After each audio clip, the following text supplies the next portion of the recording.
En el Tribunal de la Tarde, en la audiencia, nos acompaña Víctor Villanueva, experto en política internacional. Buenas tardes, Un bienvenido al placer, espacio. Vianey, Mildred, un honor estar aquí siempre en el Tribunal de la Tarde.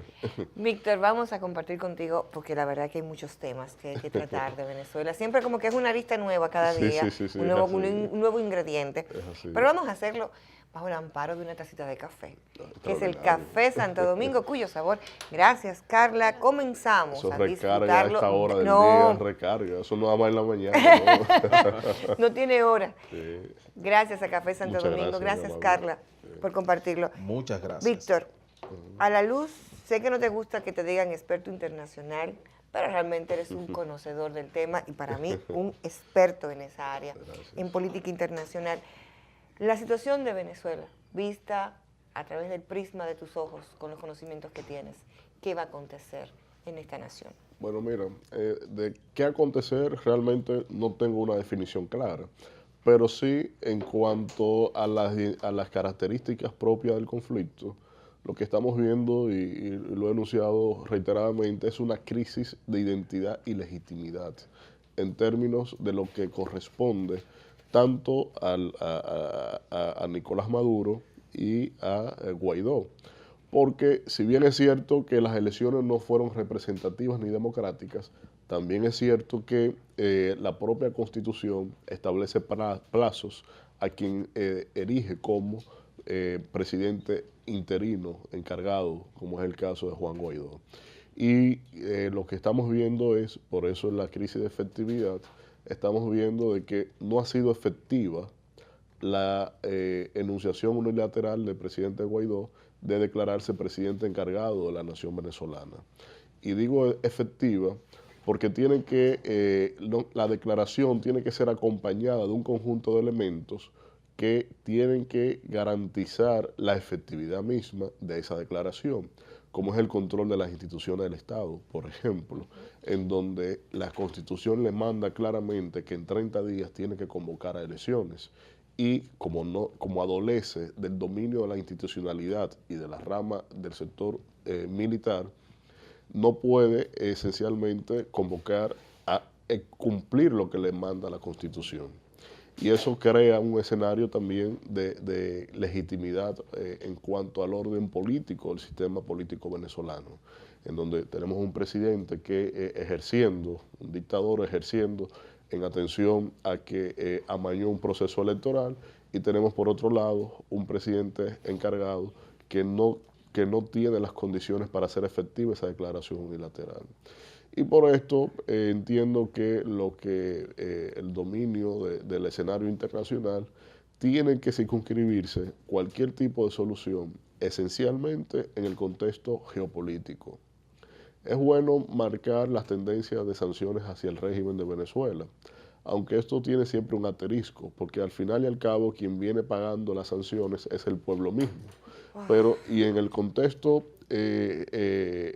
político a nivel internacional, si cualquier medida que grave, que busque amedrentar el orden del régimen de Nicolás Maduro, si no contempla elementos relacionados, por ejemplo, a Cuba, relacionados a el nivel de intercambio comercial, por ejemplo, con la India, porque a todo esto, quien viene sustituyendo a Estados Unidos en la compra del producto de petróleo frente al Estado venezolano es la India.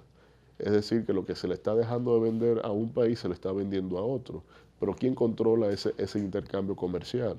Entonces yo entiendo que la solución tiene que venir por lo geopolítico, ni siquiera por lo multilateral. De hecho, justo en este momento, mientras estamos aquí en el Tribunal de las Tardes, está aconteciendo una reunión en las Naciones Unidas, en el Consejo de Seguridad de la ONU, precisamente con un tema de emergencia llamado por Venezuela, por Estados Unidos, en atención a la crisis venezolana. Pero ahí no habrá una solución, porque tenemos dos potencias con capacidad de veto en este organismo, que son Rusia y China, que son los principales acreedores de Venezuela, y que de alguna u otra manera nunca van a permitir que sus intereses estén en juego por alguien que vaya a suceder al régimen de Maduro. Mucho menos si este que está llamado a sucederlo es antagónico a ello porque se circunscribe a la jurisdicción americana. Entonces, de ese contexto, no habrá una solución inmediata. Y esto realmente repercute en que va a generar una letanía en términos del status quo de la crisis actual. Hay una situación. ¿Tú entiendes que realmente en el caso de Juan Guaidó, presidente interino, presidente encargado, como se hace llamar, él como que ha tomado acciones muy tímidas con referente a que él tiene una investidura, tiene el apoyo de los Estados Unidos y de otras naciones? Sin embargo, lo vemos a él como, hizo unos nombramientos de embajadores, pero lo vemos como que no ha tomado acciones más, muy enérgicas, para tratar entonces de presionar más a Nicolás Maduro. Es que no puede más. O sea, él ha llegado al tope, él no puede hacer más. El nombramiento de embajadores y el reconocimiento que le hacen Estado son elementos netamente de la moralidad de la política internacional. Y él no puede, Víctor, él no puede nombrar ministros. No lo ha podido hacer. No lo puede hacer. Porque no tiene control de la institucionalidad. ¿Desde dónde despacharán? ¿Cuál será el elemento efectivo? No controla los presupuestos. Entonces, es un escenario de tranque. Por eso no se resuelve por la vía de presionar solo a Maduro. Yo no veo ninguna forma. En la ecuación hay que colocar ahí a Cuba. Hay que colocar ahí a las naciones que le mantienen un oxígeno de financiación a ellos. Y eso tiene que ir por ahí, si se quiere efectividad de la sanción. Si se orquesta una sanción multilateral, organizada a nivel económico, yo creo que eso no resiste ahí 20 días. Pero a la vez, ¿quién va a pagar eso? Lo paga el pueblo, al final y al cabo, con la disminución de lo ya paupérrico en cuanto a la calidad del servicio público. Entonces, esa es la cuestión. Por eso entiendo que cualquier vía de solución tiene que irse al contexto geopolítico, que no es otra cosa. Yo vi un escenario, esto un poquito de intercambios de posicionamiento, de fichas en el ajedrez internacional. Hace unos días, Estados Unidos replegó su tropa de Siria. Sí. Eso perfectamente hubiese sido una carta de intercambio con Venezuela. Rusia, quédate con Siria, pero no te metas en mis asuntos en Venezuela. Y eso hubiese sido una solución. Aunque suena así de pragmático, así funciona. Y el tema es que si no aconteció así, es porque en verdad no hubo una sobriedad en cuanto a qué hacer con el caso venezolano. Mira, tomo esa palabra, qué hacer con el caso venezolano, y me pregunto, ¿la crisis en Venezuela tuviera este nivel de complejidad si Venezuela no fuera el principal país productor de petróleo? Claro, obviamente que no, porque tiene un interés en términos de los recursos. Fíjate que el mapa geopolítico internacional está caracterizado por elementos geográficos y de recursos naturales y capacidad de despliegue militar. Entonces, cuando tú ves el estrecho de Gibraltar, ¿por qué interesante? ¿Por qué se le quita a España y lo domina Inglaterra? Por el paso de la mercadería que hay por aquí. ¿Por qué en el caso del Canal de Panamá hubo una invasión norteamericana en Panamá? Porque es el paso de la mercadería de lo que pasa por ahí. ¿Por qué el Canal de Suez tuvo un conflicto con Egipto en un momento dado? Es por el paso de la mercancía que pasa por ahí. Entonces, siempre en lo geopolítico entra el paso comercial, el paso el asunto de los recursos naturales y el elemento de lo militar. Entonces, en el caso venezolano, sí, es el principal, tiene los principales yacimientos de reserva de petróleo del mundo. Y eso implica un interés geoestratégico de los países que más consumen. Fíjate quién pasa a ser el mayor comprador de petróleo, la India, y es por un tema, y desde Venezuela se envía a la India para comprar el petróleo que necesita la India como nación, como potencia, para el desarrollo propio de sus actividades económicas. Sí, ya la India inició el camino de la industrialización hace un tiempo y necesita petróleo para lo mismo. Exacto. Bueno, increíble, en el caso de Venezuela, aquello que lo hace tan rico al mismo tiempo lo que le ha permitido estar tan pobre. Exacto. ¿Para qué paradoja? Vamos a un contacto y cuando regresemos seguimos analizando el caso de Venezuela con Víctor Villanueva.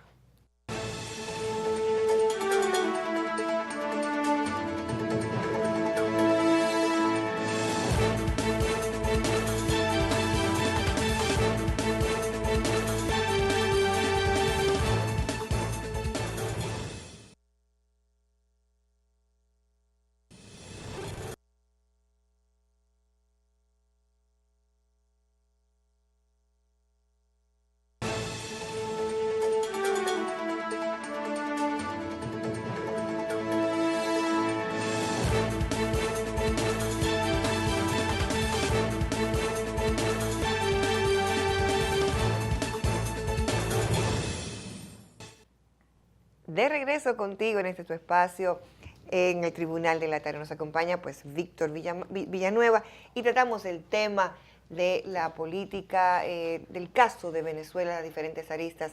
Bueno, la situación con Colombia, lo que inició como un tema de un concierto que reunió una gran cantidad de personas, y luego lo que pasó el domingo con la quema de la ayuda humanitaria, lo que se difundió en las redes. ¿Eso entiende que pudiera ser un mecanismo de presión para el caso Maduro? Claro que sí. De hecho, más que presión, en realidad no tanto, pero sí en cuanto a lo que tiene que ver a acumularle el conjunto de penas cuando haya un desenlace político. Porque tratar de esa manera las ayudas humanitarias tiene implicaciones en el orden del derecho penal internacional. Y la tipificación de esas acciones les recaerá en responsabilidades a determinadas personas que llevan la conducción actualmente del Estado venezolano. O sea que está claro que les representará alguna repercusión. Mira, Víctor, en Venezuela todos los días hay un elemento nuevo. Y uno ve el sufrimiento de ese pueblo, donde allí hace falta de todo prácticamente. De hecho, uno conversa con los venezolanos que residen aquí y nos cuentan historias de lo que están pasando esos ciudadanos, y la situación realmente es catastrófica. Ahora, ya desde el punto de vista de lo conveniente o no, y digo esto porque pensando tantas situaciones, Maduro ha resistido hasta ahora las presiones, pero ¿sería realmente la intervención definitiva la solución del problema? No, jamás. Eso sería uno de los precedentes más funestos en nuestra historia de la democracia en toda la región de América Latina. Una intervención nunca puede ser una opción en nuestra región. Aquí los países latinoamericanos han logrado desarrollar en la evolución de sus democracias, con todas las deficiencias, un conjunto de doctrinas que precisamente buscan en el orden regional, internacional, no utilizar la fuerza como un mecanismo de imposición de coyunturas. Y por eso, al final y al cabo, es el pueblo que quedará amedrentado con una decisión como esta. Aquí, hablar de una intervención militar es reconocer una incapacidad geopolítica y política de superar la situación actual. No estamos en tiempos antiguos, hay un orden preestablecido a nivel jurídico internacional. Hay mecanismos de hacer valer una salida forzosa del poder. Claro está, lo que estamos enfrentando es un andamiaje bien diseñado que lo diseñó Hugo Chávez. Cuando entró en conflicto con Estados Unidos, él inmediatamente se hizo valer como un deudor de otras dos grandes potencias, Rusia y China, que serían sus baladíes en términos de lo que tiene que ver en la defensa de sus comportamientos a nivel ideológico. Entonces, desde ese punto de vista, no podemos trazar que la primera medida que debemos tener es la opción militar. Todo lo contrario. Esto llevará un conjunto de efectos, esto llevará tiempo, puede llevar un tiempo adicional, pero más corto de lo que ya se ha pasado, eso está claro. En la medida en que los países sigan apoyando o desconociendo, más que apoyar a Guaidó, es desconocer el gobierno de Maduro, la clave. Entonces, porque esa es la verdadera postura amparada en normativa internacional. Tú no puedes reconocer a un gobierno que ya hace 2 días, perdió legitimidad, porque no convocó elecciones. Sí. Entonces, actualmente se tiene que acrecentar el cerco. El Grupo de Lima, que estuvo reunido en Bogotá hasta el día de ayer, ¿qué establece? No, sigamos con las presiones, pero no a la intervención militar. Y de hecho, esto pone en contrariedad al propio Guaidó con los apoyos internacionales que ha recibido. En el caso de la Unión Europea, en el caso de España, bloques de países que le han avalado tanto reconocimiento, le han estado en contra de su postura de que autorizaría y vería bien una intervención militar en Venezuela. Entonces, Guaidó con esto lo que está plasmando es una desesperación en términos de no entender algún mecanismo efectivo e inmediato para hacer valer la salida del poder de Maduro. Guaidó, a mi punto de vista, tiene que entender que indistintamente a los plazos que establece la norma, él es el presidente moral de esa nación, porque ha enarbolado como ningún otro líder político una cohesión de la aspiración social del pueblo venezolano, y en la moralidad es que tiene él que centrarse, y no ya en los elementos institucionales, constitucionales, porque ya no hay ahí no hay Estado de Derecho. Ahí lo jurídico fue subrogado netamente por lo político. Totalmente. Entonces, y en lo político es que se tiene que jugar, y él tiene que concentrarse en ese contexto. Y opinar de que él autorizaría una invasión, eso es ilógico. ¿Y qué líder político quiere derramamiento de sangre en su país? Entonces, es un elemento a contemplar y que él debe considerar en función de esto. Es un aspecto República Dominicana, el papel que ha desempeñado en todo el manejo de la crisis.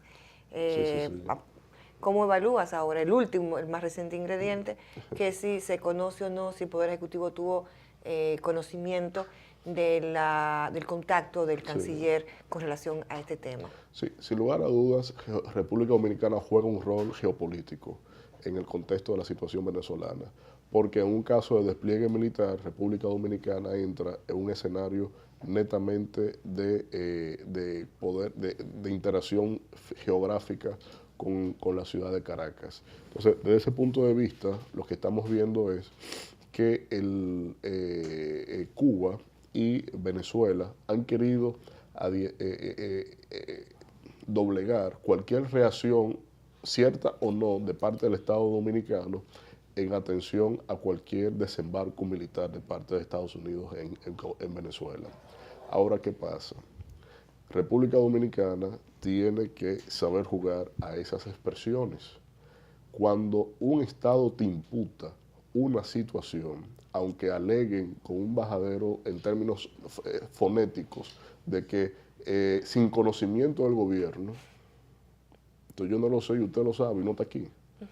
Sin conocimiento del gobierno, eso es para evitar la controversia, pero el pronunciamiento y el señalamiento es una controversia. Por lo tanto, República Dominicana está en medio de una controversia político-diplomática con Venezuela y Cuba.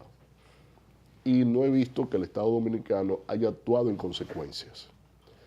No ha habido señalamiento con el canciller cubano, no ha habido señalamiento con el canciller o el presidente venezolano, y por lo tanto tiene que pedir rectificación en atención a eso, porque el caso contrario sería darle aquiescencia a esas posturas planteadas por Venezuela y Cuba.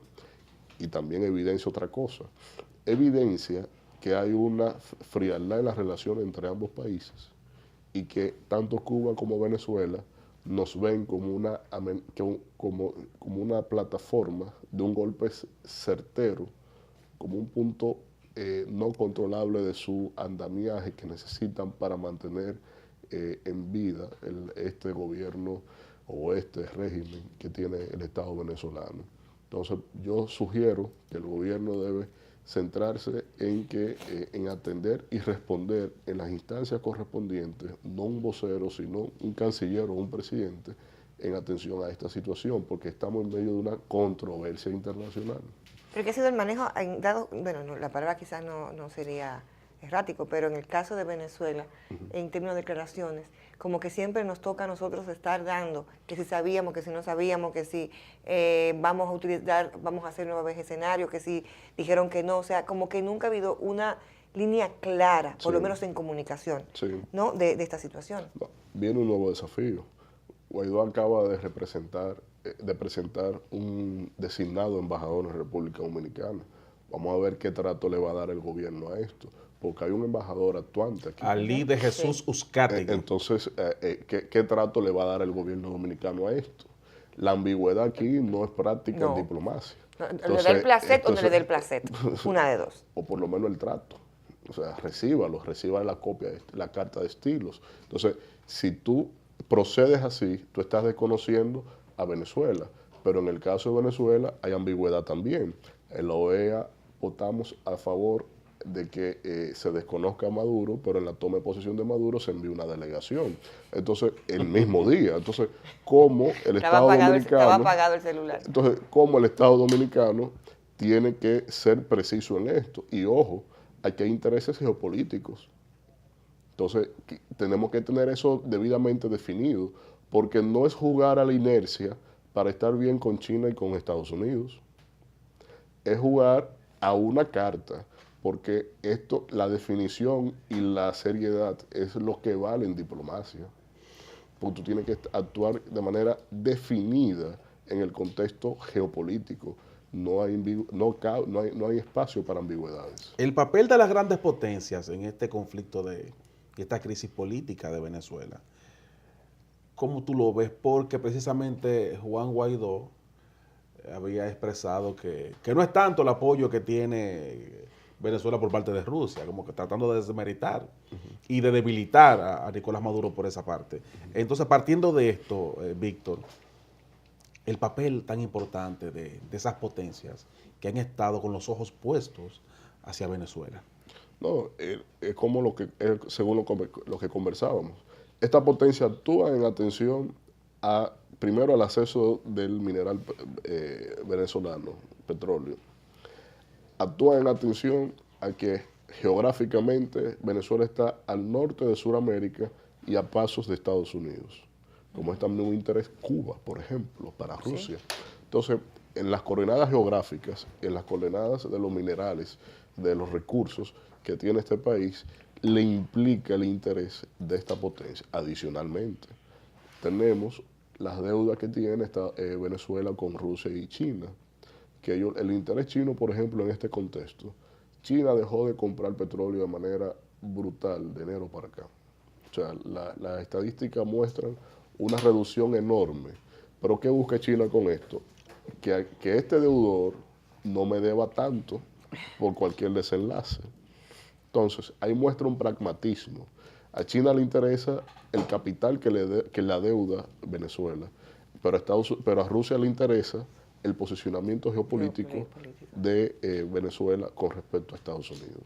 Hay un aspecto, si tuviéramos la oportunidad de ver esta situación y buscar aprendizajes del caso venezolano, de liderazgo y el armador, si se quiere, de toda esta situación, que es Hugo Chávez, ¿cuáles aprendizajes en términos políticos tenemos los países del área?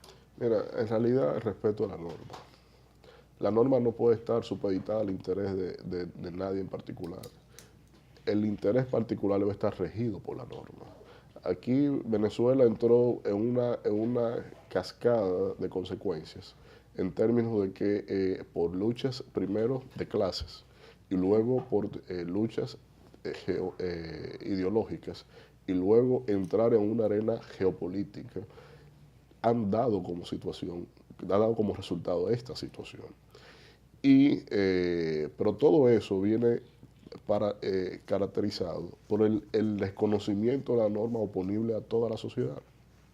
Cuando Chávez y Maduro, por ejemplo, mira el caso de Maduro, desconoce la propia constitución que deja Chávez y abre una asamblea constituyente para desarrollar una nueva tendencia, un nuevo texto constitucional. Obviamente el interés detrás de esto era desarticular la Asamblea Nacional, la Cámara de Diputados, pero al final y al cabo subroga la norma al interés particular de él. Entonces, en nuestra región, lo mismo pasa en Bolivia. A pesar de que se le prohíbe, por ejemplo, en el caso a Evo Morales, de volver a repostularse, y que un tribunal constitucional le dice, le autoriza en contra de una sentencia, lo que hace es, en verdad, es poner la norma a merced de la voluntad política, cuando debe ser todo lo contrario. Porque si las reglas de juego no son respetadas, ¿qué será del bien común? Entonces, y eso es lo que lleva como resultado en que la sociedad en nuestros países, nuestros pueblos, pierdan la credibilidad en el sistema democrático.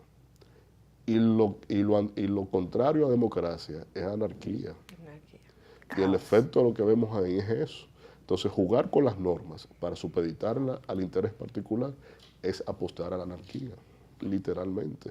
Y eso es cíclico. Se refleja hoy en Venezuela, se ha reflejado en otros países, y siempre una amenaza latente a nuestras democracias, permanentemente, y en todos los países. Ahora, hay que ver cómo fluyen el efecto, los efectos de la capacidad y la fortaleza de las instituciones sobre la voluntad de los particulares. tiene mucho de culpa en esta situación de Venezuela la oposición, que se ha mantenido siendo una posición muy frágil. Sí, yo siempre he señalado que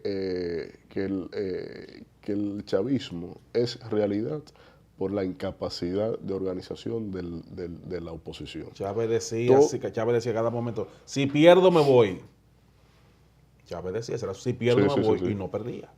Pero el tema está en que la oposición siempre querían ganar todos, ser ellos los candidatos. No, claro, todos. Nunca pusieron de acuerdo. Hay que unirse para romper este sistema que se está instaurando acá. Ya ahí hay un sistema instaurado. Son 20 años prácticamente de dominio chavista. Y que, ¿cómo tú tumbas eso? En 30 días, como le ha tocado a Guaidó, no. En 30 días eso no cae. Muy difícil. Hay signos de algún tipo de madurez, de crecimiento de esa oposición, que tal como señalabas, se manejaban como niños, en el sentido, soy yo, sin pensar en ese sentido de consolidar un bloque y que él tuviera mejores condiciones, pues pudiera hacer el frente. Entonces lo que hacían era dispersar justamente esa oposición y ganaba a nadie. Sí, el mejor signo que veo es la cohesión de todo el liderazgo político opositor detrás de Guaidó. Eso es importante, porque tú ves a Capriles, tú ves a otros líderes de la MUD que están alineados detrás de Guaidó. Claro está, la avalancha de apoyo, y sobre todo con el apoyo inicial de Estados Unidos, no dejaba otro escenario. Entonces, ahora bien, y además las calidades de él, primero como diputado y segundo como presidente de la Asamblea, legitiman esa reacción y esa acción que él tuvo y que enfrentó. El cuestionamiento que haya sido un parque, lo que sea, bueno, son matices, pero en verdad es alguien que tenía las condiciones para hacerlo. Y por lo tanto veo que la oposición se ha alineado detrás de Guaidó como único elemento de esperanza para superar el contexto actual. Y eso es positivo. Gracias a Víctor Villanueva. Víctor, ¿dónde fue que te hicieron hablar también? No, yo dije, si era en el tema de los debates y demás, yo voy a ir, aunque esté pasada de edad. No, que va. Cuánta profundidad y qué bien comunicas. La lectura. Hay que leer, hay que leer. Gracias, Víctor. Vuelva pronto, que parece ser que tiene el cariño usted va a tener que seguir viniendo a hablar de la situación de Venezuela, porque siempre. posiblemente se vaya a extender esta lamentable situación que ocurre con esos hermanos. Así es. Gracias, Víctor, por haber venido por aquí. Siempre un placer. Usted es parte de nosotros. Mire, este hombre de nosotros. Así es. Amigo nuestro. Sí, siempre. Bueno, amigos, gracias por acompañarnos. Será mañana cuando nos reencontremos en otra entrega de su espacio, El Tribunal de la Tarde.